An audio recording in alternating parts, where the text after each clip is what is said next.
sur l'informatique. Suite.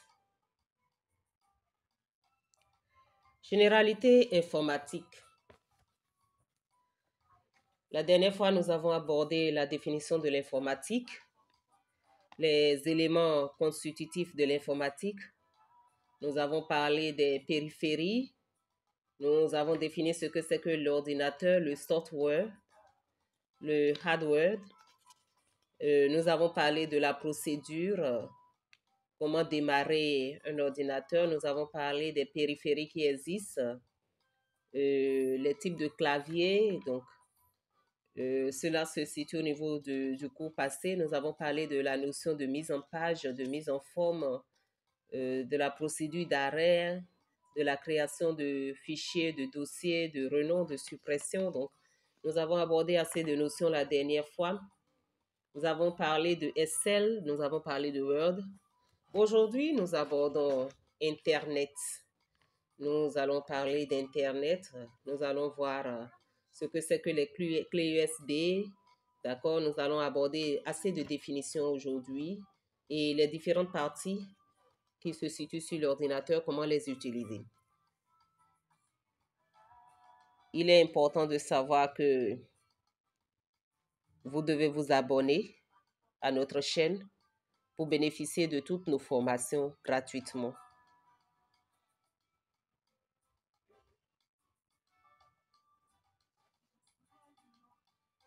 Internet vient du mot international,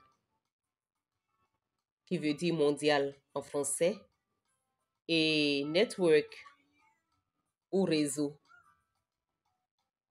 Internet est la liaison de plusieurs ordinateurs, voire de milliers d'ordinateurs.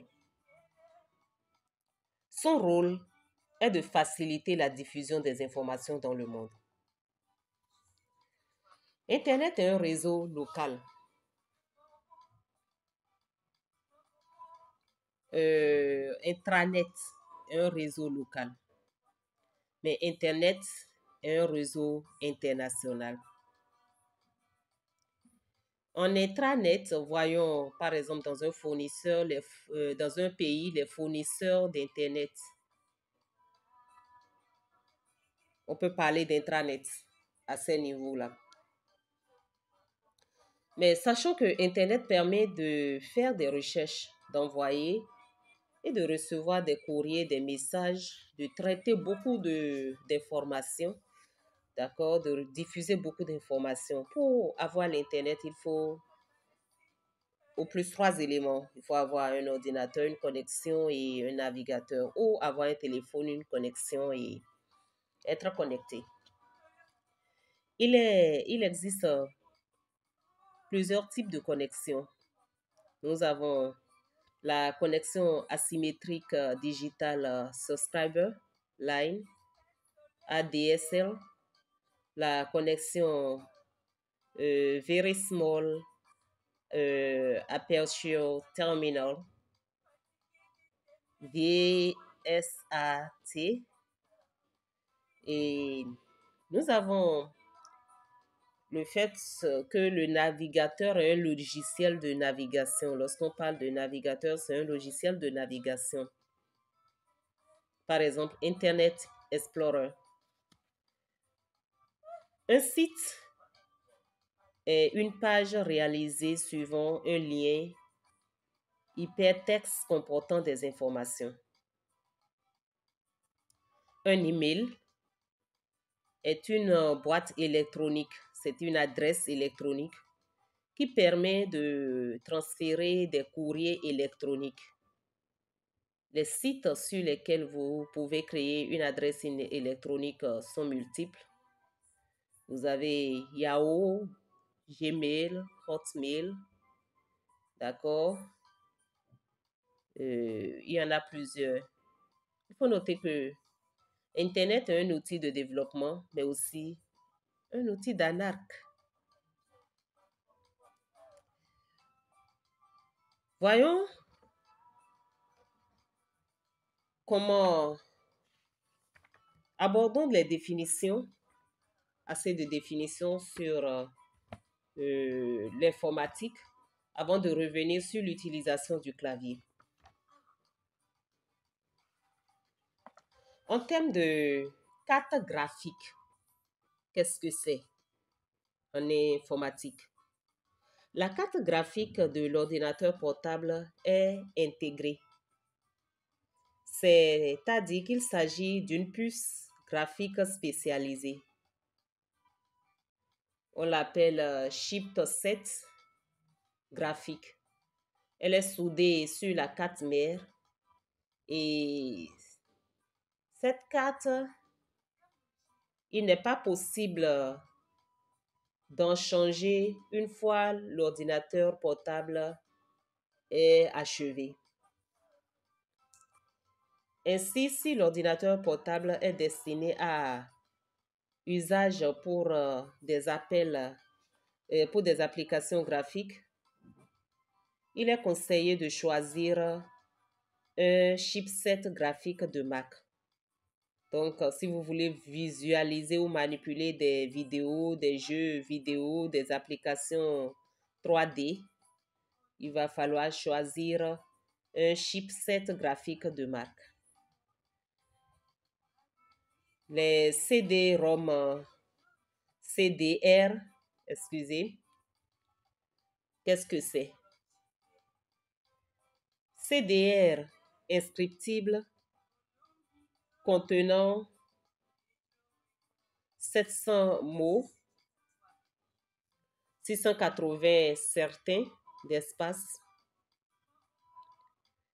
En anglais, on les appelle Compact Disc Recordable. Nous avons les CDRW. Ce sont des CD réinscriptibles contenant 700 mots d'espace pouvant être réécrits en théorie 1000 fois. En anglais, on les appelle compact disc rewritable.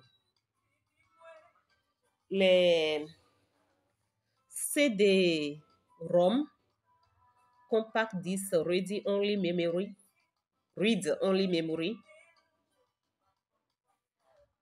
défini par Philippe et Sony en termes de compact disc read only memory. C'est un support plastique sur lequel un graveur peut inscrire des données sous certaines conditions. Qu'entend-on par désinstallation? La désinstallation est la suppression totale d'un logiciel dans un système informatique, y compris l'élimination des fichiers et des composants se trouvant dans les répertoires système tels que le registre dans Windows 95-98 ou Windows NT. Certaines applications intègrent leurs propres utilitaires de désinstallation, alors que dans d'autres cas, un programme distinct peut être utilisé. Qu'est-ce qu'un disque dur? Périphérique contenant un ou plusieurs plateaux rigides recouverts de matériaux dans lesquels des données peuvent être enregistrées sous forme magnétique au moyen de têtes de lecture et écriture ou écriture. Le disque dur est enfermé dans un boîtier hermétique qui protège et permet à la tête de survoler la surface des plateaux à une distance comprise entre 4 et 10 milliomètres de centimètres. Le disque dur permet de stocker des données et d'y accéder beaucoup plus rapidement si elles étaient stockées sur une disquette.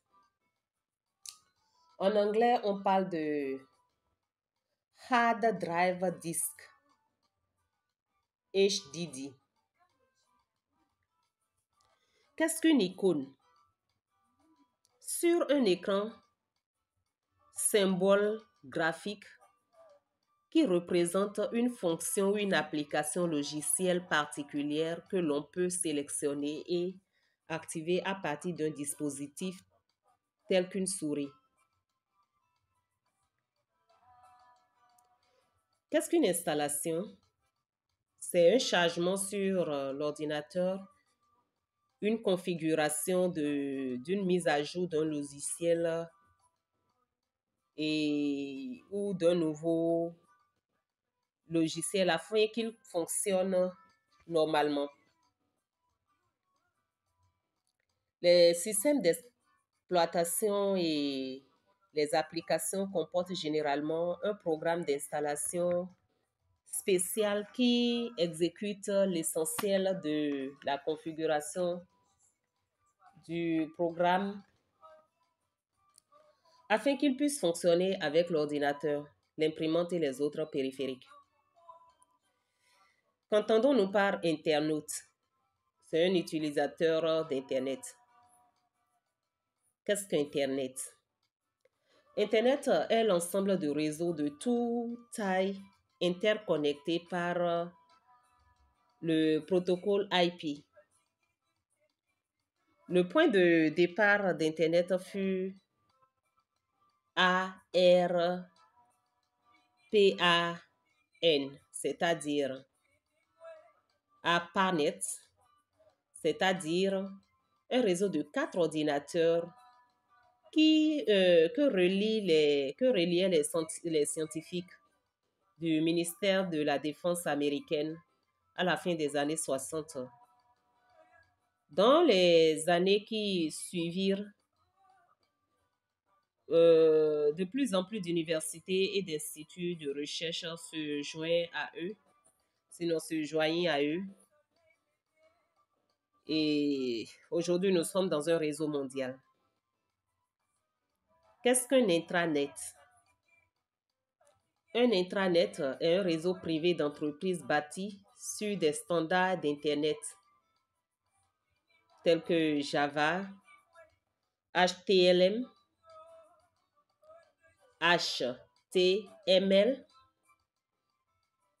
IP, TCP, /IP. Quand parlons-nous de raccourci ou de raccourci clavier, il s'agit de toute touche ou combinaison de touches du clavier qui peut se substituer à une séquence de commandes plus complexe. Qu'est-ce qu'un scannage et qu'est-ce que scanner? Scanner, d'abord parlons d'un scanner. Anglicisme pour désigner en français numériseur. Le scanner est un périphérique d'acquisition permettant de numériser les documents, c'est-à-dire de transformer les documents ou un document papier en une image numérique. Qu'est-ce qu'un SMS? C'est un protocole d'envoi de messages texte sur téléphone. GSM, comparable à ce qu'on appelle aujourd'hui les beepers. En anglais, on parle de Short Message Service. La souris, c'est quoi? C'est un dispositif de commande tenu à la main, connecté à un ordinateur et dont le déplacement sur une surface entraîne le déplacement d'un repère sur l'écran. En anglais, on appelle ça mouse. Qu'est-ce que le système d'exploitation? C'est un logiciel qui contrôle l'affectation et l'utilisation des ressources matérielles telles que la mémoire, le temps processeur, l'espace DIX et les périphériques. Un système d'exploitation est la base sur laquelle s'exercent les logiciels d'application. Citons parmi les plus populaires Windows 98, Windows NT, Macro Ops et Unix, en anglais Operating System. Le tableur, c'est l'application générale utilisée pour des budgets, des prévisions et autres tâches en rapport avec le monde de la finance. Le tableur organise des valeurs de données en cellules, les relations entre celles-ci étant définies par des formules. Une modification apportée à l'une de ces cellules entraîne des modifications dans les cellules mises en correspondance. Les tableurs disposent généralement de fonctionnalités graphiques pour les sorties ainsi que d'options de mise en forme de texte, des valeurs numériques et des fonctions graphiques. En anglais, on parle de spreadsheets. Qu'est-ce que l'USB? Universal Serial Bus, en français, bus série universelle. Qu'est-ce qu'un virus? Un virus est un petit programme informatique situé dans le corps d'un autre qui, lorsqu'on l'exécute, se change en mémoire et exécute des instructions que son auteur programmeur l'a programmé à faire.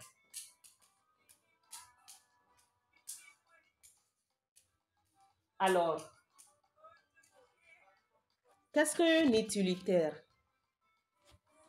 C'est un logiciel conçu pour exécuter des tâches de maintenance sur le système ou sur les composantes.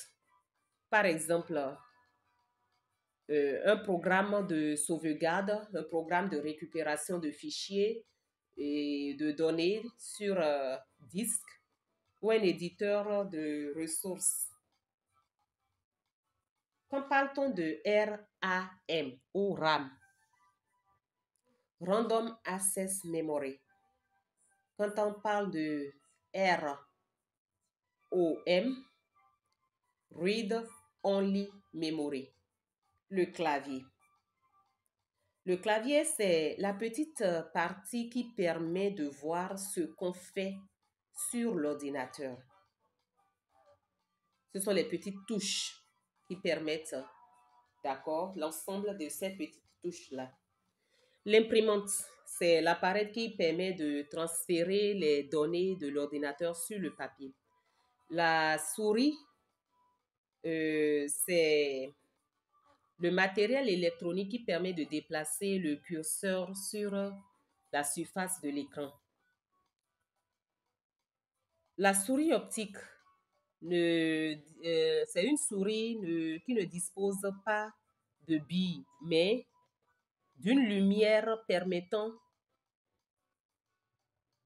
un bien meilleur déplacement du curseur sur l'écran. La souris à billes, c'est une souris généralement, d'accord, qui possède une bille à l'intérieur et lorsqu'on la déplace, la bille roule et vous envoie là où vous voulez aller. Les offices, ce sont des logiciels intégrés, c'est-à-dire des logiciels qui contiennent d'autres sous-programmes, notamment Word, Excel, PowerPoint Publisher, j'en passe. La présentation assistée par ordinateur est appelée Pré-AO. différente de PAO, qui est la publication assistée par l'ordinateur. J'ai parlé de près de l'autre côté, PAO, différente de PAO. DAO ou DAO, dessin assisté par l'ordinateur. GPRS, Global Pact Radio Service. Le graveur, c'est le matériel informatique qui permet de lire et d'enregistrer des informations sur un disque. La sécurité informatique est l'ensemble des mesures prises pour protéger un ordinateur et ses données. La SIM ou Subscriber Identity Mobile, SIM. Le site est l'ensemble des services et des fichiers d'information hébergés par un ordinateur. Le réseau informatique est le système de mise en commun de l'information entre plusieurs machines. Le DVD-R, c'est le Digital Versal Disc Recordable. Le CD-RW, c'est le Compact Disc Rewritable. Notons que la lettre R désigne les disques non effaçables et la lettre RW désigne les disques effaçables ou réinscriptibles. La bureautique, qu'est-ce que c'est? On appelle bureautique l'ensemble des moyens et méthodes appliqués au service de bureau permettant de travailler ou de traiter informatiquement les informations écrites, virtuelles ou sonores. Le but de la bureautique est de fournir des éléments permettant de simplifier, d'améliorer et d'automatiser l'organisation des activités d'une entreprise ou d'un groupe de personnes en termes de gestion de données administratives, de synchronisation des rendez-vous et autres. Étant donné que l'organisation de l'entreprise passe de plus en plus par un besoin en termes de communication, la bureautique ne s'arrête pas aujourd'hui à la simple saisie des notes manuscrites, mais comprend notamment des activités telles que les échanges d'informations, la gestion des documents administratifs, la manipulation des données numériques, la planification des rendez-vous et la gestion des emplois de temps. Qu'est-ce que l'outil d'un site de suite bureautique? Les outils de suite bureautique sont ce qu'on appelle sont l'ensemble, c'est un ensemble. Je reprends. Le site bureautique est un ensemble de logiciels permettant de répondre aux besoins bureautiques. Une suite bureautique est notamment composée de logiciels tels que les traitements de texte, les tableurs, les outils de présentation, appelés parfois pré-AO ou pré-AO, avec tiret entre pré et AO. Une base de données, les agendas, les principales suites bureautiques sont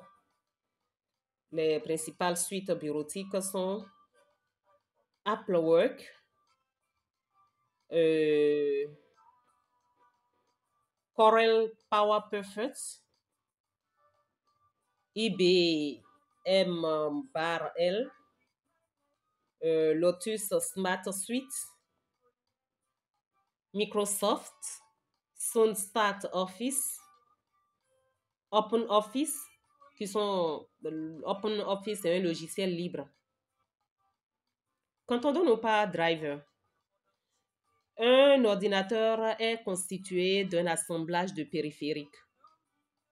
Pour pouvoir contrôler chacun de ces périphériques, le système d'exploitation a besoin d'une interface logicielle entre lui et le matériel. On appelle driver pilote ou gestionnaire de périphériques en français, chaque programme permettant au système d'exploitation de gérer le matériel.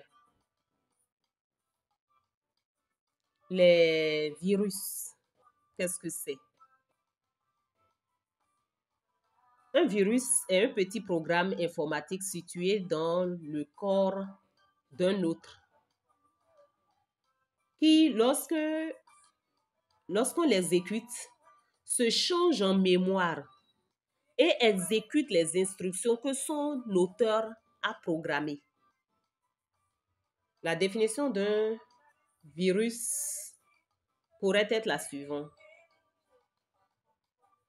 Tout programme d'ordinateur capable d'infecter un autre programme d'ordinateur en le modifiant de façon à ce qu'il puisse à son tour se reproduire. Le véritable nom donné au virus est le code autopropagate, CPA. Mais par analogie avec le domaine médical, le nom de virus leur a été donné.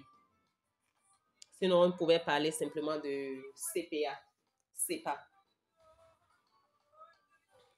Les virus résidents, qu'on appelle TSR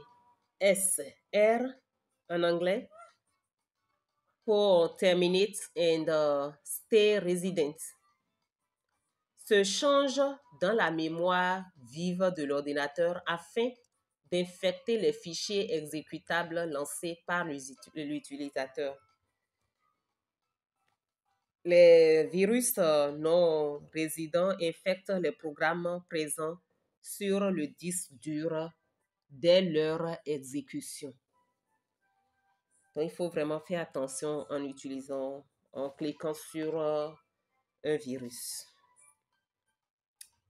Les champs d'application des virus va de la simple balle de ping-pong qui traverse l'écran au virus destructeur de données. Ce dernier étant la forme de virus la plus dangereuse. Ainsi, étant donné qu'il existe une vaste gamme de virus ayant des actions aussi diverses et variées, les virus ne sont pas classés selon leurs dégâts, mais selon leur mode de propagation et d'infection. On distingue ainsi différents types de virus. Les vers sont des virus capables de se propager à travers un réseau. Les cheveux de Troie, sont des virus permettant de créer une faille dans un système, généralement pour permettre à son concepteur de s'introduire dans le système infecté afin de prendre contrôle du système. Les bombes logiques, ce sont des virus capables de se déclencher suite à un événement particulier.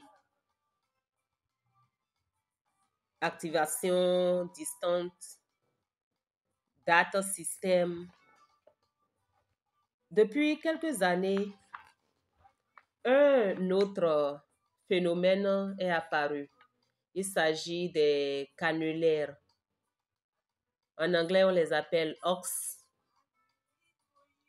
c'est-à-dire des annonces reçues par mail, par exemple l'annonce de parution d'un nouveau virus destructeur ou bien la possibilité de gagner un téléphone portable gratuitement, accompagné d'une note précisant de faire suivre la nouvelle à tous ses proches.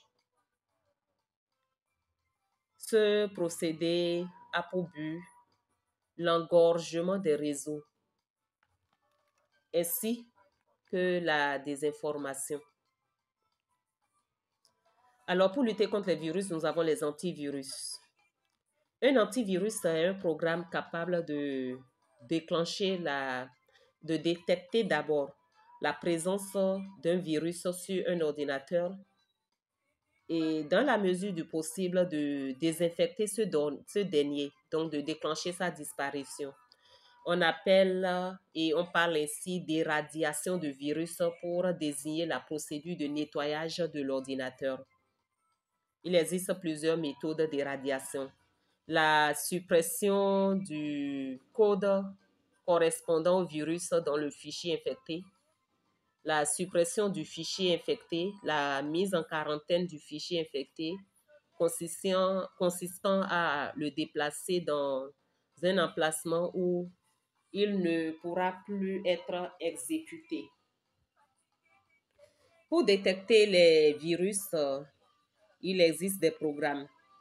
Les virus se reproduisent en infectant les applications hôtes, c'est-à-dire en copiant une portion de code exécutable au sein du programme existant. Or, afin de ne pas avoir un fonctionnement chaotique, les virus sont programmés pour ne pas infecter plusieurs fois un même fichier.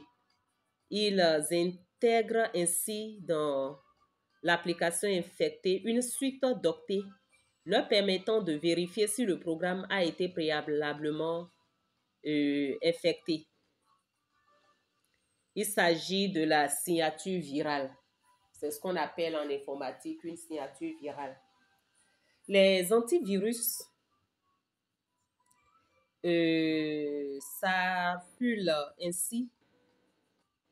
s'appuient du moins sur la signature virale propre à chaque virus pour les détecter. Il s'agit de la méthode de recherche de signature ou scanning, la plus ancienne méthode utilisée par l'antivirus. Cette méthode n'est pas fiable si l'antivirus possède une base virale à jour, c'est-à-dire comportant des signatures de tous les virus connus. Toutefois, elle ne permet pas la détection des virus n'ayant pas encore été répertoriés par les éditeurs d'antivirus. De plus, les programmes de virus sont désormais dotés de capacités de camouflage de manière à rendre leur signature difficile à détecter, voire indétectable. Il s'agit des virus polymorphes. Certains antivirus utilisent les contrôleurs d'intégrité. Si les fichiers ont été modifiés, ainsi le contrôleur d'intégrité constitue une base. Sinon, le contrôleur construit une base de données contenant des informations sur le fichier exécutable du système. Date de modification, taille éventuellement, la taille et éventuellement une somme des contrôles.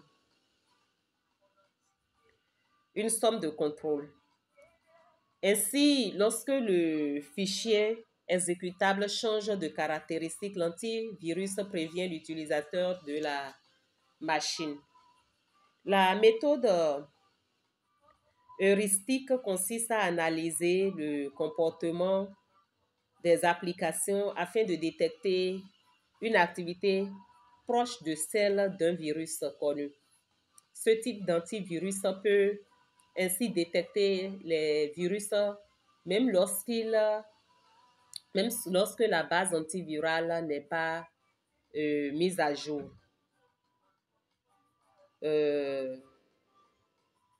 Ce sont des virus encore susceptibles de déclencher de fausses alertes.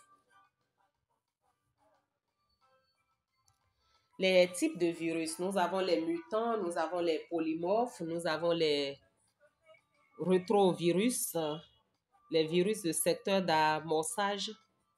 Nous n'allons pas décrire tout cela. Bon, allons-y parce que nous avons encore quelques minutes. Les types de virus mutants, nous avons en réalité, la plupart des virus sont des clones, plus ou moins des exemples de virus mutants.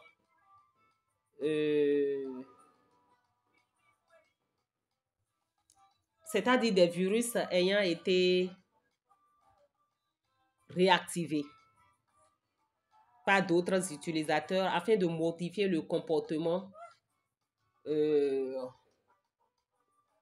du programme de signature. Le fait qu'il existe plusieurs versions de virus, on parle de variantes.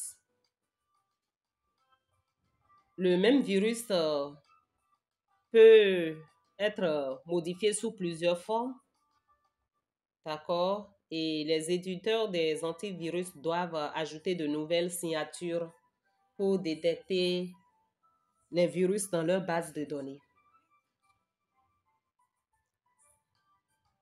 Les polymorphes, le mot vient du grec poly qui veut dire plusieurs.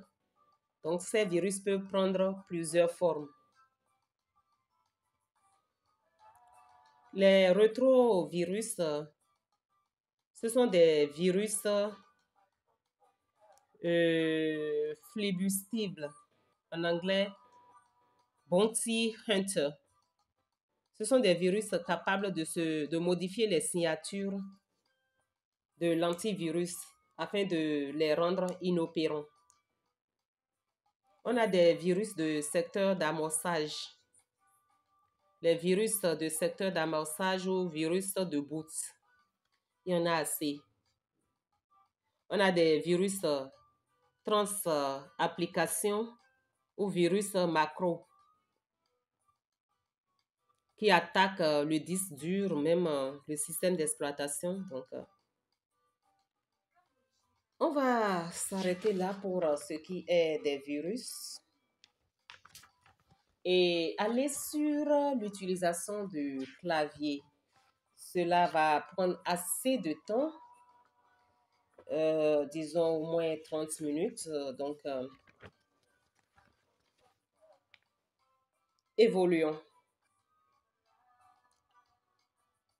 Qu'est-ce qu'un clavier? Lorsque vous prenez votre ordinateur, vous avez un ensemble de choses qui vous permet de pouvoir utiliser le clavier de façon externe, de pouvoir utiliser votre ordinateur de façon externe pour que cela s'affiche sur l'écran. Donc, on parle de clavier. Alors, qu'avons-nous au niveau du clavier? Pas seulement du clavier, mais surtout l'ordinateur. Qu'est-ce que nous avons? Nous avons en petit 1 échappe ou escape, qui sont souvent abrégés dans l'angle de la première touche. On l'utilise généralement pour quitter la tâche en cours, fermer une fenêtre ou annuler la requête. C'est son rôle. Elle sert à arrêter l'exécution d'un programme ou d'une tâche. Elle sert à masquer un menu, sortir du mode plein écran dans un diaspora ou un film. Elle permet aussi de revenir à l'écran précédent dans un jeu. Petit 2, la tabulation ou tab. Elle permet d'ajouter un grand espace. Elle permet aussi de passer d'un champ au champ suivant dans un formulaire. On a le numéro 33, contrôle CTR. Je reprends, contrôle CTRR. Il joue plusieurs rôles. Je disais le numéro 33, c'est plutôt le numéro 3. C'est aussi la touche de commutation, elle ne s'utilise pas seule. On doit la maintenir enfoncée puis appuyer sur une autre touche pour réaliser l'action escomptée. Lorsqu'elle est utilisée conjointement avec une autre touche, elle permet l'accès à des fonctions spéciales. On peut dire par exemple CTRL plus Alt plus suppresse, ça lance la gestion des tâches. CTRL plus majuscule plus escape lance la gestion des tâches. CTR, tout en faisant glisser un élément, copie l'élément sélectionné. CTR plus majuscule, tout en glissant un élément, crée un raccourci vers l'élément sélectionné. CTR plus F4 ferme le document actif lorsque vous utilisez un programme qui permet d'ouvrir plusieurs documents simultanément. CTR plus C, ça fait copier un texte, une image, un fichier sélectionné. CTR plus Y annule l'effet d'un CTR plus Z. CTRL plus Z colle un texte, une image, un fichier sélectionné. CTRL plus backspace supprime un mot entier situé à gauche du curseur. CTRL plus A sélectionne l'intégralité d'un texte. CTRL plus D permet de supprimer un document, une icône. CTRL plus Delete supprime le mot situé à droite du curseur. CTRL plus flèche droite ou gauche permet de déplacer le curseur en sautant un mot à la fois. Je disais CTRL, mais notifiez que c'est CTRL. Je continue. CTRL plus O permet d'ouvrir la fenêtre d'ouverture du fichier. CTRL plus P permet d'ouvrir la fenêtre d'impression. CTRL plus S permet de sauvegarder un document qui a déjà été sauvegardé. CTRL plus W permet de fermer la fenêtre. CTRL plus X découpe le texte, une image, un fichier sélectionné. CTRL plus Z efface le dernier texte écrit. En 4, numéro 4, il va falloir que nous allions très vite. D'accord? En numéro 4, nous avons la majuscule et disons majuscule temporaire, on appelle ça maj ou shift, d'accord?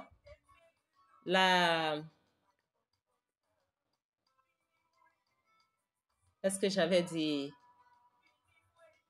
Ok.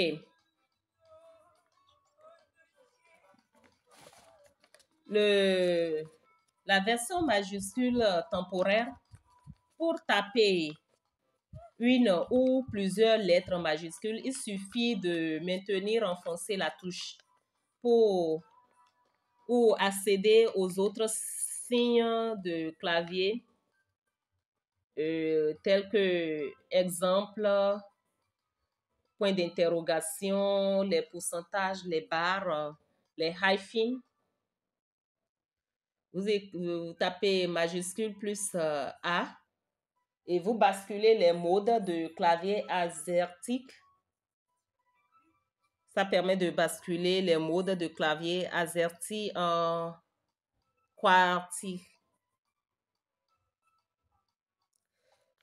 Au niveau 5, nous avons le verrouillage majuscule. V maj ou caps. L'autre c'était shift, ici c'est caps. En appuyant une fois sur cette touche, cela permet d'écrire en majuscule. Appuyez une deuxième fois sur vers maj permet de revenir à une écriture en minuscule. Ou une fois sur la touche maj ou shift, suivant le réglage. On peut modifier ce réglage dans le panneau de configuration. Ensuite, nous avons les touches Windows. Les touches Windows ouvrent le menu démarrer, mais aussi beaucoup d'autres choses. Quelques exemples. Touche Windows plus E ouvre l'explorateur. Touche Windows plus R relance, sinon lance la commande d'exécution. Touche Windows plus F ouvre la commande de recherche. Touche Windows plus F1 ouvre la fenêtre d'aide Windows, quelle que soit l'application. Touche Windows plus R verrouille la session en cours. Touche Windows plus pause ouvre les panneaux d'information système. Touche Windows plus M réduit les fenêtres et affiches de bureau. Touche Windows plus D réduit les fenêtres et affiches de bureau. Touche Windows plus maj plus M restaure les fenêtres réduites. Touche Windows plus ATN permet d'accéder aux propriétés système en position majuscule. Ensuite, nous avons le ATL. C'est une touche de commutation. Elle ne s'utilise pas seule. On doit la maintenir enfoncée parfois, puis appuyer sur une autre touche pour réaliser l'action escomptée. Les systèmes et caractères accentués non désirés, non dessinés sur le clavier peuvent être insérés en combinant la touche Alt et le numéro de caractère sur le pavé numérique du clavier. Exemple, Alt plus 0,128 donne un élément. Phi, Alt plus 0,198 donne E. Quelques exemples. Alt plus F4 ferme la fenêtre ou le programme en cours. Alt plus la lettre soulignée dans un nom de menu ouvre le menu correspondant. Alt plus F ouvre le fichier menu. Alt plus la barre d'espace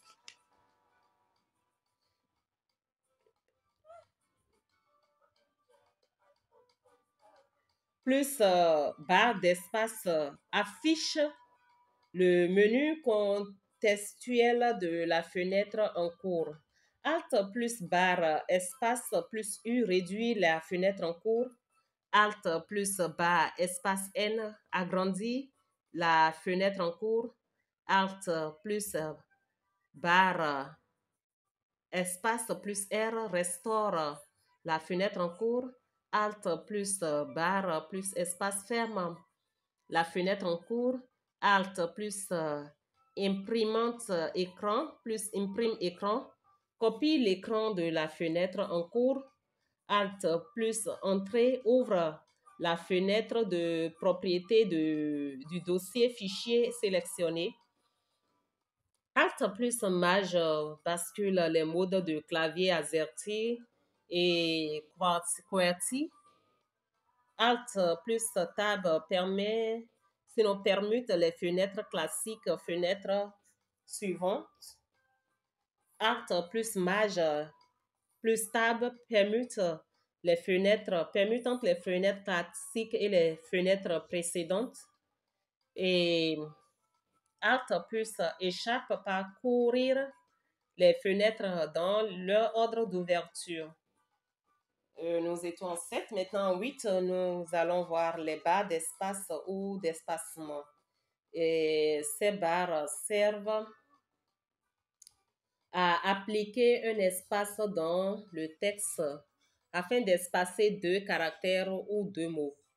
Au 9, nous avons Alt GR. Elle sert à taper les caractères situés en bas à droite des touches dans la rangée du haut. Exemple de aérobase, exemple de différence. Donc, en 10, nous avons les touches Windows, identiques à la touche numéro 6. En 11, nous avons les majuscules ou Shift, majuscules temporaires. Pour écrire une ou plusieurs lettres majuscules, il suffit de maintenir enfoncé le mode clavier AZERTY ou clavier QWERTY. Les touches menu en 12. La touche menu est une touche propre au clavier Windows. Elle équivaut au clic droit de la souris et fait apparaître le menu contextuel en cours. En 13, nous avons le contrôle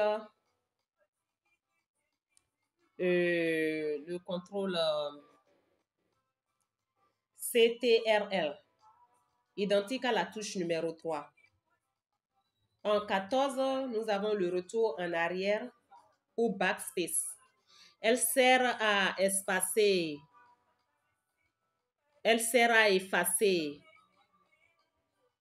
le texte.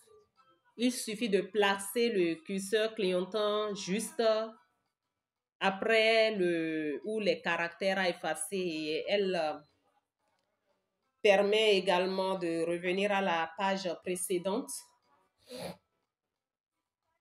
dans le navigateur. La touche 15, retour arrière ou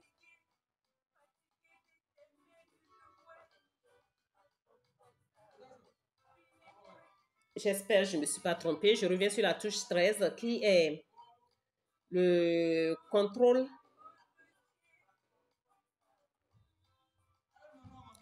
CTRL qui est identique à la touche numéro 3, la touche d'entrée ou Enter qui permet de retourner à la ligne dans la zone de texte pour valider la saisie. La touche, le numéro 15, nous avons le retour arrière ou backspace qui permet d'effacer le texte en plaçant le curseur et en cliquant juste après les caractères à effacer. Elle permet de revenir à la page précédente dans le navigateur. 16. Nous avons l'insertion. Insert. C'est la combinaison des touches CTRL et insert plus insert à copier et majuscule plus insert à coller. En 17, nous avons la suppression. Permet de supprimer le caractère qui se trouve après le curseur ou tout un ensemble de caractères quand ceux-ci sont sélectionnés. Nous avons en 18 les touches. Ces 4 touches servent notamment à déplacer le curseur. Je vais parler des touches directionnelles. Et elles servent Elles sont 4. Elles servent à déplacer le curseur dans un bloc de texte, dans les lettres.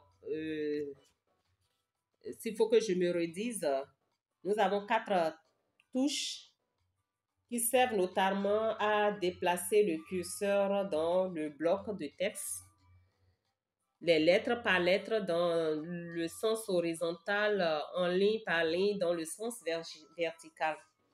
En 19, nous avons le début home, sera au début de la ligne de texte. En 20, nous avons le end ou fin, se rend à la fin de la ligne de texte. Avec CTRL plus fin, vous pouvez vous rendre à la fin du document. En 21, nous avons les pages précédentes ou la page précédente qui permet de remonter le curseur d'une page d'écran vers le haut de la page.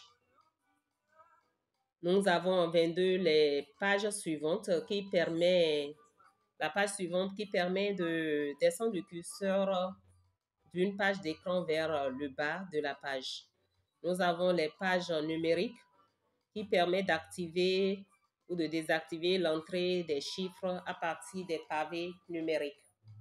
Nous avons les origines Home en 24. Avec le clavier verrouillé, se rend au début de la ligne de texte ou utiliser CTRL plus origine plus orge plus et le clavier verrouillé pour se rendre au début du document. Étant à ce niveau, nous espérons que vous avez compris assez de choses sur les généralités en informatique. Nous avons assez d'exercices. Si vous voulez la série d'exercices, envoyez-nous juste une notification. Nous allons vous les envoyer en fichier numérique pour que vous puissiez améliorer votre niveau. Mais en termes d'exercices plus rapides, voyons ces quelques petites questions. Par exemple,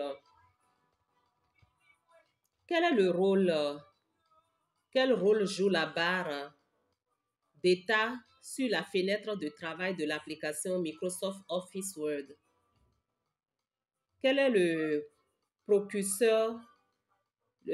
processus à suivre pour créer un nouveau document de démarrage de l'application Microsoft Office Windows?